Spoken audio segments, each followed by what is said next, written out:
درود پڑھیں محمد و آل محمد۔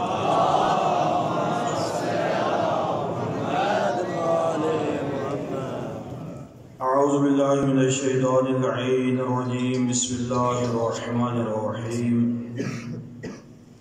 الحمدللہ رب العالمین، والصلاة والسلام علی سید الانبیاء والمرسلین وخاتم النبیین ابی القاسم محمد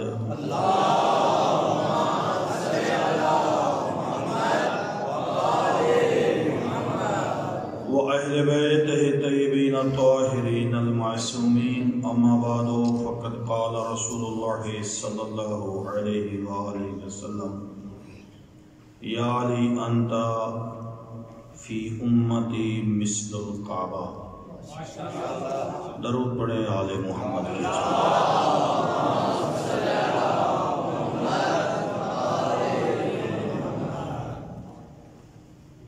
اللہ کے رسول کا ارشاد گرامی کہ اے علی، تو میری امت میں ایسے ہے کہ جیسے میری امت کے لیے کعبہ ہے۔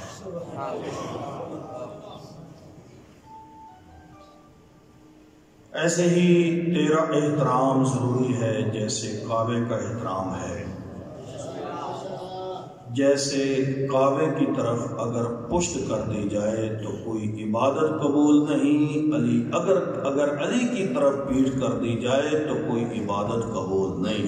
ماشاءاللہ، سبحان بڑا تناسب ہے علی اور کعبے میں۔ قرآن کریم کا دوسرا پارہ، خالق کائنات نے دوسرا سال ہجرت کا تھا یا پہلا سال ہی تھا، اور مفسرین نے لکھا ہے کہ غالباً رجب المرجب کا ہی مہینہ بھی تھا۔ مکے کے 13 سال حضرت نے جتنی عبادت کی ہے، اگرچہ خانہ کعبہ کا احترام تھا لیکن جو عبادت کرتے تھے حضرت وہ بیت المقدس کی طرف ہی رخ کر کے کرتے تھے۔ مکے کی جتنی زندگی گزری ہے، 13 سال حضرت نے مکے میں تبلیغ کی ہے۔ اس وقت جو قبلہ تھا جس کی طرف رخ کر کے عبادت کرتے تھے وہ بیت المقدس ہی تھا۔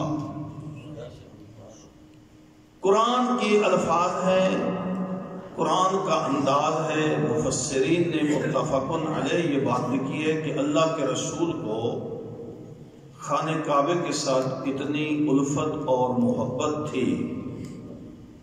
اللہ کے رسول چاہتے تھے کہ میرے اللہ تو قبلہ خانہ کعبہ کو بنا۔ سمجھ آ رہی ہے؟ چاہتے تھے کہ ہمارا قبلہ خانہ کعبہ ہونا چاہیے، اور بعض دفعہ التجائیں بھی کرتے تھے۔ لیکن صاف ظاہر ہے کہ نبی حکم خدا کا پابند ہوتا ہے، جیسے اللہ کا حکم تھا۔ ہجرت کا پہلا یا دوسرا سال تھا اور رجب المرجب کا مہینہ تھا۔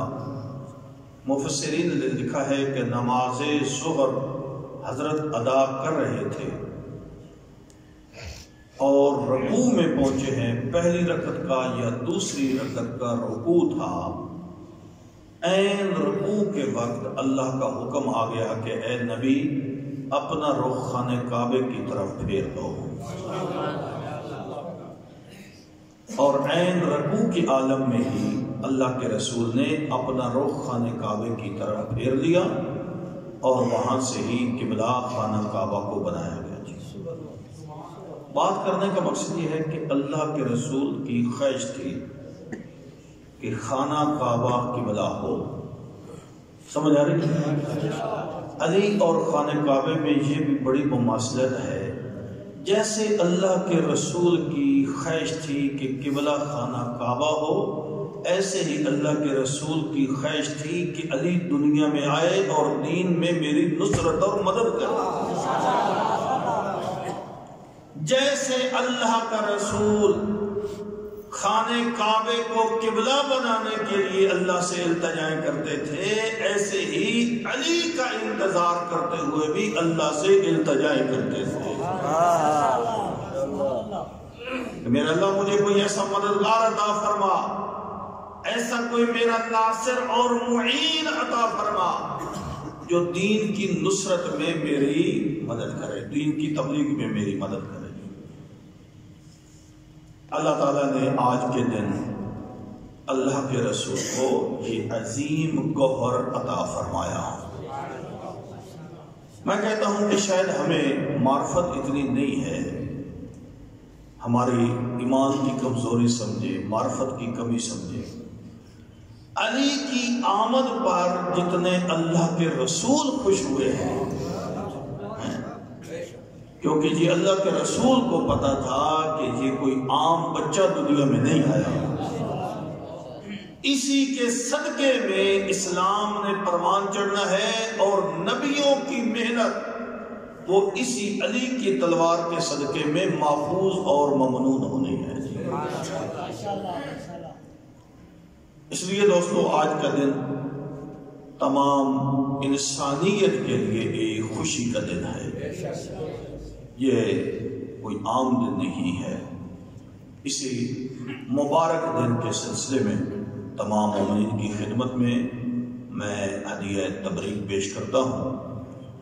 اللہ تعالی ہمیں آئندہ سال بھی اس دن کے آنے تک زندہ رکھے تاکہ ہم مولا کی خوشی کے ساتھ خوشی منائیں۔ بآواز بلند صلوات۔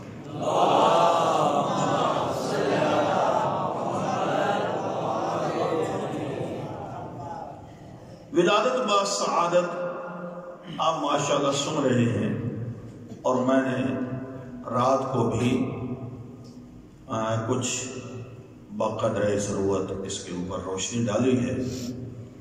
اب آگے بڑھنا چاہتے ہیں، چونکہ میں نے رات کو بھی کہا تھا کہ مولا کے فضائل کم نہیں ہیں، پڑھنے والے تھک جاتے ہیں لیکن مولا کے فضائل ختم نہیں ہوتے۔ وقت کو پیش نظر رکھتے ہوئے میں کوشش کروں گا اپنے وقت کے اندر ہی میں اپنی بات کو تمام کروں۔ اللہ کے رسول کا ارشاد ہے، اے علی، اللہ نے کچھ ایسی صفات، کچھ ایسی خصوصیات تجھے عطا کی ہیں، حتیٰ کہ آدم سے لے کر عیسیٰ تک کسی نبی کو بھی وہ نصیب نہیں ہوئی، حتیٰ کہ اللہ کے رسول فرماتے ہیں میں محمد کو بھی وہ خصوصیات نصیب نہیں ہوئی۔ جو خصوصیات جو اللہ تعالیٰ نے فضائل علی کو عطا کیے ہیں، اللہ کے رسول فرماتے ہیں میں محمد کو بھی وہ نصیب نہیں ہوئے۔ سب سے پہلی یہی خصوصیت ہے جس کی یاد آپ منا رہے ہیں۔ پیغمبر فرماتے ہیں علی، اللہ نے تیری ولادت کی جگہ خانہ کعبہ بنایا ہے، میں محمد کو بھی نصیب نہیں ہوا۔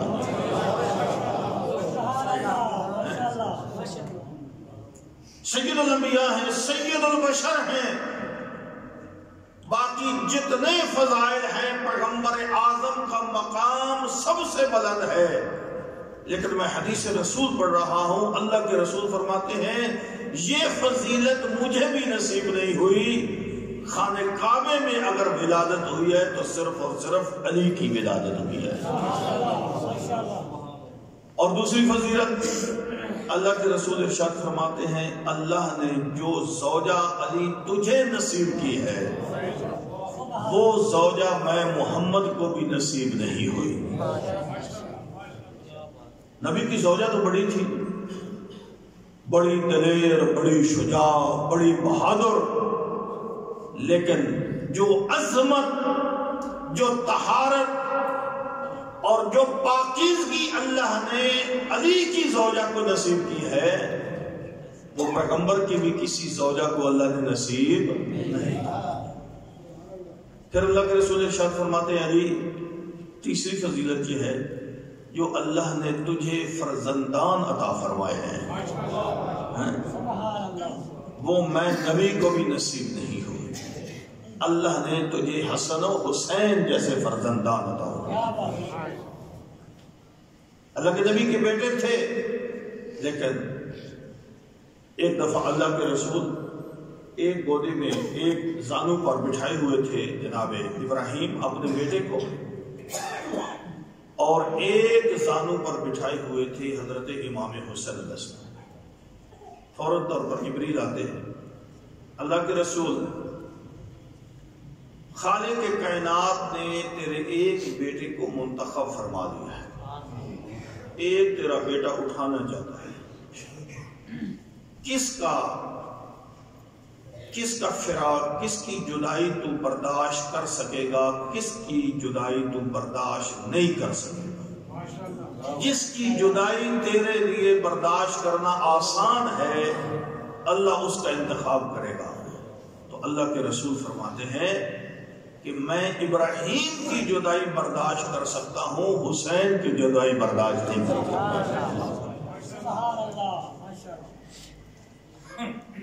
یہ اللہ نے نصیب فرمائے ہیں بیٹے، اور اللہ کے رسول ارشاد فرماتے ہیں چوتھی صفت یہ ہے کہ مجھے بھی بڑے سسر اللہ نے عطا فرمائے ہیں، بڑے بزرگ، بڑے خرد، بڑے سب کچھ ہوئے، لیکن جو اللہ نے سسر تجھے نصیب کیا ہے وہ اللہ نے کسی نبی کو بھی نہیں عطا کیا، کسی ولی کو بھی عطا نہیں کیا۔ ماشاءاللہ، سعد بن ابی وقاص، میں بس ایک دو فضیلتیں اور آپ کے سامنے پیش گزار کرتا ہوں۔ سعد بن ابی وقاص عشرہ مبشرہ میں سے ہیں۔ یہ روایت برادران اہل سنت کی کتاب مسلم شریف میں بھی ہے، اور ہماری کتاب امالی شیخ مفید میں بھی ہے، میں نے دونوں کتابوں میں پڑھی ہے۔ اللہ کے رسول نے جناب سعد بن ابی وقاص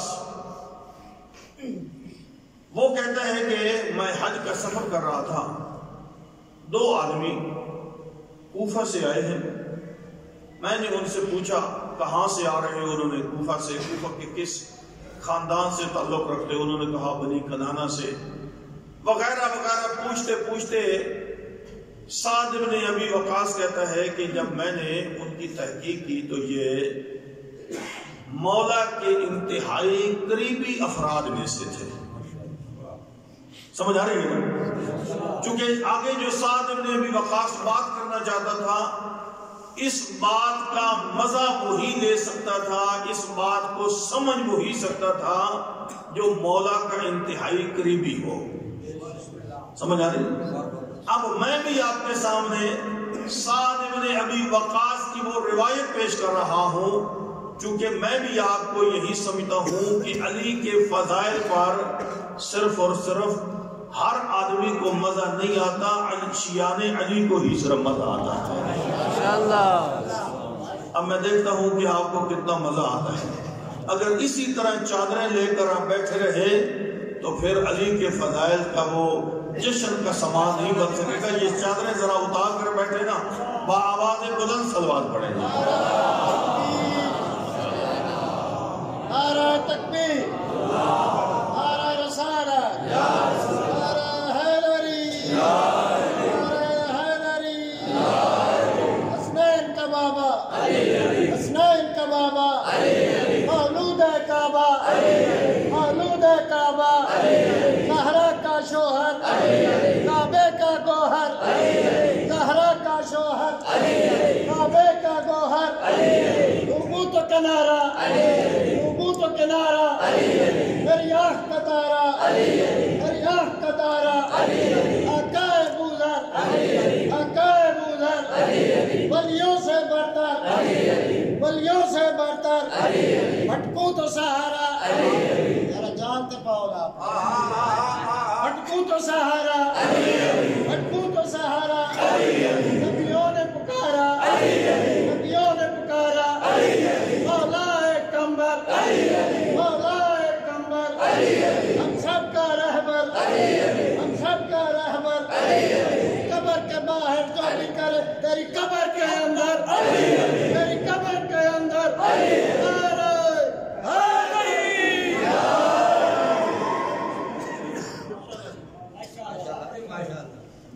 چونکہ رات کو میں نے جشن پڑھا ہے، ڈیمانڈ ہو رہی ہے کہ آپ کھڑے ہو کر پڑھیں تو اس میں زیادہ مزہ آئے گا۔ میں کسی مومن کی خواہش کو ٹھکراتا نہیں ہوں، کوئی مسئلہ نہیں ہے میرے لیے کھڑے ہو کر بھی پڑھنا۔ آپ صلوات پڑھیں آل محمد کی عظمت پر۔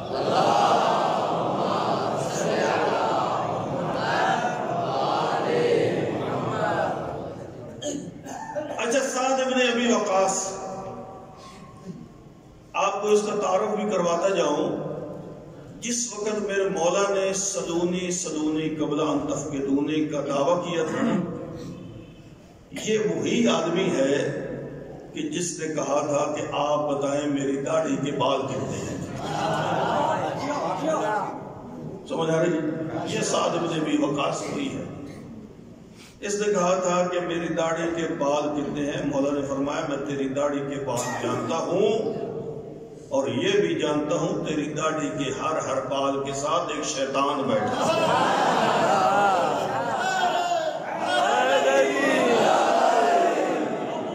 کہتے ہیں کہ جادو وہ جو سر چڑھ بولے، فضیلت وہ ہوتی ہے کہ جو دشمن بھی بیان کرتا ہے۔ یہ سعد ابن ابی وقاص کہتا ہے اے لوگوں، چونکہ مجھے نظر آ رہا ہے کہ تم علی کے بڑے قریبی ہو، میں آپ کو یہ بتانا چاہتا ہوں اللہ نے علی کو وہ 4 فضیلتیں ایسی عطا کی ہیں، اگر ان میں سے ایک بھی فضیلت میں سعد ابن ابی وقاص کو حاصل ہو جاتی تو جو کچھ دنیا میں ہے ساری دنیا ایک طرف اور علی کی وہ ایک فضیلت ایک طرف، میں ساری دنیا قربان کر دیتا وہ ایک فضیلت کو حاصل کرنے کی کوشش۔ وہ کہتا ساری دنیا چھوڑ دیتا، اس ایک فضیلت کو حاصل کرنے کی کوشش کرتا، لیکن اللہ نے وہ 4 فضیلتیں علی کو عطا کی۔ ماشاءاللہ، سبحان اللہ۔ سب سے پہلے کہتا ہے سورہ برات کی آیات نازل ہوئی۔ سورہ برات کی آیات نازل ہوئی۔ سورہ برات کی آیات کیا تھی؟ مدینے میں پیغمبر اسلام تشریف فرما ہے، کچھ آیات ایسی نازل ہوئی کہ جاؤ پیغمبر مکے میں جا کر، مکے میں مشرکین رہتے ہیں جنہوں نے اللہ کے رسول کو بھی مکے سے نکال دیا تھا، جاؤ ان مشرکین میں کھڑا ہو کر ان کو کہو کہ آج کے بعد اللہ کا حکم آگے ہے، چونکہ تم نجس ہو لہذا آج کے بعد بیت اللہ خانہ کعبہ میں تم داخل نہیں ہو سکتے۔ یہ سورہ برات کی آیات تھی۔ انما المشرکون نجس، مشرک سارے کے سارے نجس ہیں، اور آج کے بعد تم مسجد نبوی مسجد الحرام میں داخل نہیں ہو سکتے۔ اب سارے کا سر دورہ ہے مکے میں مشرکین کا۔ ایک آدمی اللہ کے رسول نے بھیجنا ہے، جا کر مشرکین کو کہیں کہ تم نجس ہو، تم مسجد الحرام میں داخل نہیں ہو سکتے۔ اب اندازہ کریں کہ وہ بندہ کون ہو سکتا ہے جو تنے تن آ جائے۔ لشکر نہیں ہے صاحب، لشکر نہیں ہے، اکیلے جانا ہے۔ اللہ کے رسول نے ایک بزرگ کا انتخاب کیا کہ کل یہ نہ کہیں کہ ہمیں تو کوئی اہمیت ہی نہیں دیتا تھا، کام تو ہم بھی کر سکتے تھے۔ سمجھ آ رہی ہے نا؟ ایک بزرگ کو کہا کہ آپ جائیں، آپ وہاں پر جا کر اس سورہ برات کی تبلیغ کریں اور یہ حکم مشرکین مکہ کو سنا دیں۔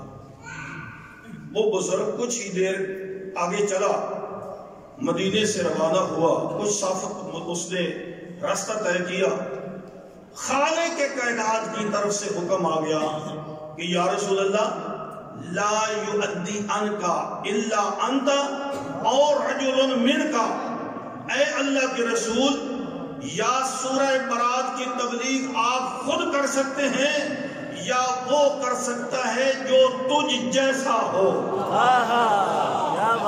جو تجھ میں سے ہو، جو عربی کا ترجمہ ہے الا انت اور رجل منک، یا تم جا سکتے ہو یا وہ سب جا سکتا ہے جو تجھ سے ہو۔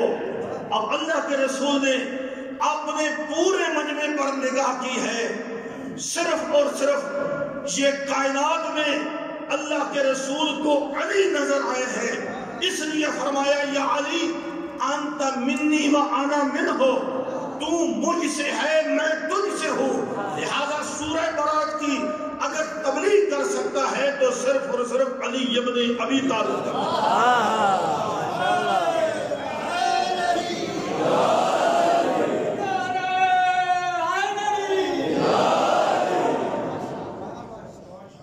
پیغمبر اسلام نے بھیج دیا مولا علی کو، مولا پہنچے اس کے پاس، بزرگ کے پاس، بزرگ کو کہا کہ وہ جو وہی آپ کے پاس تحریر ہے، آیات تحریر ہے، وہ مجھے دے دو، آپ واپس چلے جائیں۔ ہے علی کیا ہوا؟ علی فرماتے ہیں مجھے تو وہی حکم ہوا تو میں نے آپ کے سامنے بیان کر دیا، یہ سارا ماجرا آپ وہاں سے پوچھ لیں۔ بزرگ واپس آئے، آ کر کہا ہے اللہ کے رسول، روایت کے الفاظ ہیں کہ جب وہ رسول کے سامنے آئے، بین یدہ بقا، درود پڑھیں آل محمد کی،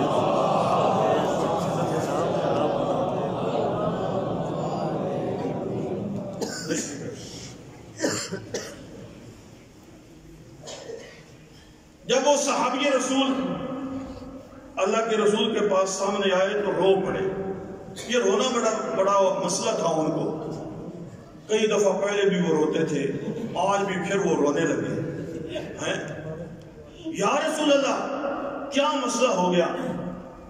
میں تو جا رہا تھا تبلیغ کرنے کے لیے۔ اللہ کے رسول ارشاد فرماتے ہیں میں نہ کسی کو اپنی طرف سے بھیجتا ہوں نہ کسی کو واپس کرتا ہوں، میں نے علی کو بھیجا ہے، آپ کو واپس کیا ہے، کیونکہ میری باگ ڈور میری زبان یہ اللہ کے ہاتھ میں ہے، جو کچھ بولتا ہوں وہ اللہ کا حکم ہوتا ہے۔ اللہ نے مجھے کہا ہے کہ یا رسول اللہ یا تو آپ خود جا سکتے ہیں یا وہ جا سکتا ہے جو تجھ سے ہو، اور کائنات میں میں نے نظر دوڑائی ہے، مجھ سے صرف ہے تو وہ صرف علی ابن ابی طالب کہتا ہے کہ کاش کہ یہ موقع مجھے نصیب ہوتا کہ اللہ کے رسول مجھے کہتے ہیں کہ تو مجھ سے ہے اور میں تجھ سے ہوں۔ وہ اشعار کہتے ہیں دوسری فضیلت کون سی ہے؟ وہ کہتا ہے کہ کئی دن گزر گئے، خیبر کا مقام ہے، کئی دن گزر گئے، قلعہ قموس فتح نہیں ہو رہا۔ 40 والی میں نے روایت نہیں پڑھی، بہرحال اتنا ہے کہ کئی دن گزر گئے، بہرحال 8 دن گزرے، 10 دن گزرے، خیبر میں آئے ہوئے جان نثاران رسول، علامہ نقی صاحب نے تاریخ اسلام میں لکھا ہے جان نثاران رسول خود ہی علم لے کر جاتے تھے اور خود ہی واپس آ جاتے تھے۔ سمجھ آ رہی ہے نا؟ اور یہ حکمت الہی تھی۔ پیغمبر اسلام درد شقیقہ میں مبتلا ہے، امیر المومنین درد چشم میں مبتلا ہے، مولا کی آنکھیں دکھ رہی ہیں، آنکھوں میں تکلیف ہے، پیغمبر اسلام کے آدھے سر میں درد ہو رہا ہے، مولا اس میں تکلیف میں ہے، اور سارے جان نثاروں کو موقع مل گیا میدان میں جانے کا۔ سمجھ آ رہی ہے نا؟ سب جان نثار باری باری جا رہے ہیں، پھر آ رہے ہیں۔ مفتی صاحب قبلہ نے لکھا ہے کہ جب کوئی جاتا تھا تو دوڑے لگاتے ہوئے جاتا تھا، جب واپس آتا تھا فوج اپنے سالار کی شکایت کرتی تھی، سالار اپنی فوج کی شکایت کرتا تھا۔ وہ کہتے ہیں کہ یہ ہمارا سالار ہی پہلے واپس آ گیا، اور سالار کہتا ہے کہ جب میں نے مڑ کر دیکھا تو تم ہی نہیں تھے تو میں بھی واپس آ گیا۔ بقاعدہ تاریخ کے الفاظ ہے، سالار کہتا ہے جب میں نے دیکھا کہ تم میرے ساتھ ہو ہی نہیں تو میں بھی واپس آ گیا۔ کئی دن گزر گئے ایسے ہی۔ اب اللہ کے رسول ارشاد فرماتے ہیں لوگوں کافی ہو گیا، اب پیغمبر اس سے زیادہ اسلام کی توہین برداشت نہیں کر سکتے، لَأُعْطِيَنَّ رَایَةً رَجُلًا كَرَّارًا غَيْرَ فَرَّارٍ يُحِبُّ اللَّهَ وَرَسُولَهُ يُحِبُّهُ اللَّهُ وَرَسُولَهُ حَتَّى يَفْتَحَ اللَّهُ عَلَى يَدَيْهِ۔ کل میں پیغمبر، میں رسول کل ضرور بے ضرور علم دوں گا، اس مرد کو دوں گا کرارن غیر فرارن، جو جم کر لڑے گا واپس نہیں آئے گا۔ یحب اللہ ورسولہ، وہ اللہ کے رسول سے محبت کرتا ہوگا، وَيُحِبُّهُ اللَّهُ وَرَسُولُهُ، اللہ اور رسول اس سے محبت کرتے ہوں گے، اور وہ اس وقت تک واپس نہیں آئے گا جب تک اللہ اس کے ہاتھوں پر فتح نصیب نہیں کرے گا۔ ٹائم یاد ختم ہو گیا، آجے تک تو میں دوسری بات شروع کی۔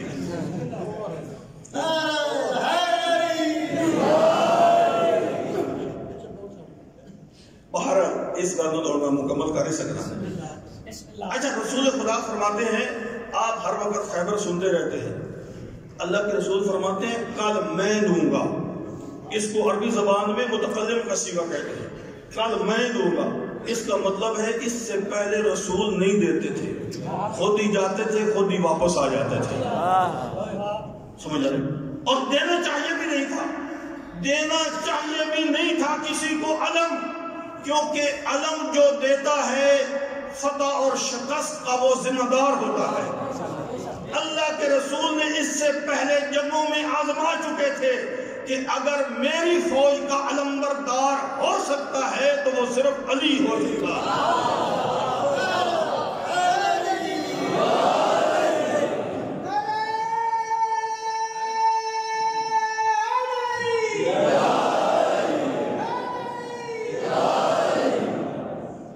کل میں ضرور دیکھو، وہ ایسا مرد ہوگا جو کرار ہوگا، جم کر لڑنے والا ہوگا۔ اب جتنی جگہ ہے میں حوالے نہیں دے سکتا، ٹائم ختم ہو گیا ہے۔ ایک بات آپ کو آگے والی بتاتا ہوں، یحب اللہ ورسولہ، وہ اللہ اور رسول سے محبت کرتا ہوگا، وَيُحِبُّهُ اللَّهُ وَرَسُولُهُ، اللہ اور رسول اس سے محبت کرتے ہوں گے، اللہ اور رسول اس سے محبت کرتے ہوں گے، یعنی وہ اللہ اور رسول کو چاہتا ہے، اللہ اور رسول اس کو چاہتے ہیں۔ اب میں کہتا ہوں یا رسول اللہ، اپنے صحابہ سے پوچھیں کون ہے کہ جو اللہ اور رسول سے محبت نہیں کرتا؟ کوئی کہے گا، سارے کے سارے کہیں گے میں بھی اللہ سے محبت کرتا ہوں، اس کے رسول سے بھی محبت کرتا ہوں۔ میں کہتا ہوں اللہ کے رسول کہیں گے ذرا دوسری شرط کو بھی دیکھیں نا، اللہ اور رسول اس سے بھی محبت کرتے ہوں، یہ ساروں میں شرط نہیں پائی جاتی، یہ سب میں شرط نہیں پائی جاتی۔ جس کو جو اللہ کو چاہے، جو رسول کو چاہے، اور اللہ اور رسول اسے چاہے، پیغمبر نے سوچ سمجھ کی حدیث کہی ہے، اگر کائنات میں جو اللہ اور رسول سے محبت کرتا ہے اور رسول اور اللہ اس سے محبت کرتے ہیں، اس وقت بھرے مجمع میں صرف علی کی ذات ہو سکتی ہے۔ اور جس وقت مولا گئے ہیں نا مرحب کے مقابلے میں، تو مرحب نے آخر جملہ کہا، علی تم مجھے جانتے نہیں ہو، سارا زمانہ تو مجھے جانتا ہے، میں مرحب ہوں، سارا زمانہ مجھے جانتا ہے۔ اس وقت میرے مولا نے فرمایا تھا، مرحب تو مجھے نہیں جانتا، سمت دی امی حیدرہ، میری ماں نے بھی میرا نام حیدر رکھا ہے۔